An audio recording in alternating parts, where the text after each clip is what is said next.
আসসালামু আলাইকুম, সবাইকে স্বাগত জানাচ্ছি আমার চ্যানেলে। বরাবরের মতো চলে আসলাম আপনাদের সামনে আরও একটি রেসিপি নিয়ে। আমার আজকের রেসিপি হচ্ছে আমরার মোরব্বা। সো গাইস, আর কথা না বাড়িয়ে চলুন দেখে নেওয়া যাক কীভাবে এই আমরার মোরব্বাটি বানিয়েছি।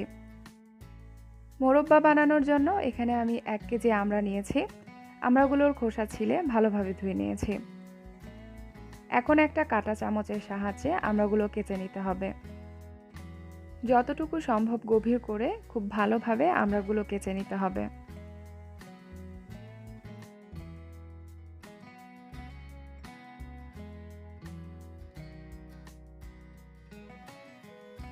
আপনারা চাইলে একটা ছুরি দিয়েও এভাবে আমড়াগুলো কেচে নিতে পারেন।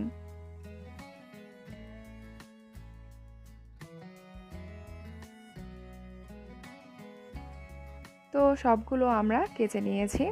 এখানে আমি কয়েকটা আমড়া কাঁটা চামচ আর কয়েকটা ছুরি দিয়ে কেচে নিয়েছি। আমড়াগুলোর মধ্যে পর্যাপ্ত পরিমাণে পানি দিয়ে দিলাম 1 চা চামচ লবণ। এই লবণ পানিতে আমড়াগুলো ভিজিয়ে রাখবো 2 ঘন্টার জন্য।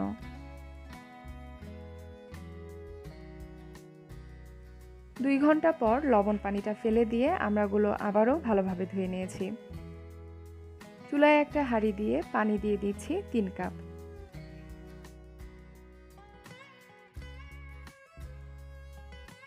পাঁচটা এলাচ, 2 টুকরো দারচিনি আর একটা তেজপাতা দিয়ে দিলাম। চিনি দিয়ে দিচ্ছি 1.5 কাপ।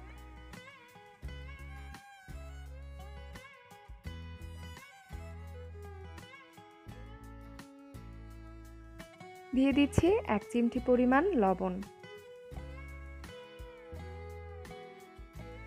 কিছু আদা কুচি দিয়ে দিলাম।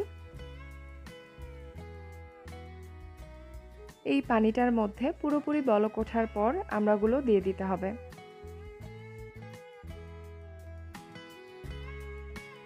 এই পর্যায়ে চুলাটা হাই হিটে রেখেই নেড়েচেড়ে আমড়াগুলো জাল করে নেব 2 থেকে 3 মিনিট। 3 মিনিট পর এটা ঢেকে দিয়ে চুলাটা মিডিয়াম টু লো ফ্লেমে করে দিব। আর হাঁড়িটা মাঝে মাঝে একটু দুলিয়ে দিব, অথবা ঢাকনা খুলে নেড়েচেড়ে দিলেও হবে।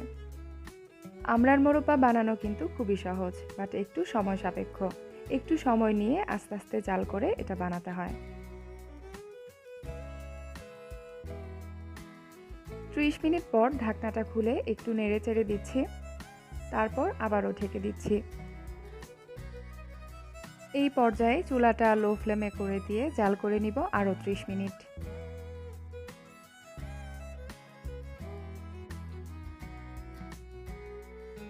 প্রায় 20 মিনিট পর চেক করে দেখছি আমড়াগুলোর কি অবস্থা। আমড়াগুলো কিন্তু অলমোস্ট সেদ্ধ হয়ে গেছে। এই পর্যায়ে দিয়ে দিচ্ছি 1/4 কাপ হোয়াইট ভিনেগার। ভিনেগার দিয়ে নেড়েচেড়ে এটা ঢেকে দিব। আর চুলাটা লো ফ্লেমে রেখেই জাল করে নিব আরও 10 মিনিট।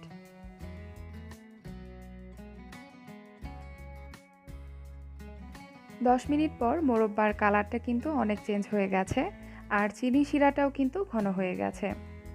আরও 2-3 মিনিটের মতো এটা জাল করে তারপর চুলা থেকে নামিয়ে নিব। আপনারা চাইলে চিনি শিরাটা আরও কিছুটা ঘন করে নিতে পারেন, তবে আমার কাছে এই কনসিস্টেন্সিটাই পারফেক্ট মনে হয়। তো মোরব্বাটা হয়ে গেছে, এটা চুলা থেকে নামিয়ে নিয়েছি। সো গাইস, আমার রেসিপিগুলো ভালো লেগে থাকলে আমার চ্যানেলটিকে সাবস্ক্রাইব করুন, সেই সাথে লাইক কমেন্ট করুন এবং চাইলে আমার ভিডিওগুলো শেয়ারও করতে পারেন আপনাদের ফ্রেন্ডস অ্যান্ড ফ্যামিলির সাথে। আজ এ পর্যন্তই, আবারও দেখা হচ্ছে পরবর্তী ভিডিওতে। সে পর্যন্ত সবাই সুস্থ থাকুন, ভালো থাকুন আর নিরাপদে থাকুন। সবাইকে ধন্যবাদ জানিয়ে শেষ করছি। আল্লাহ হাফেজ।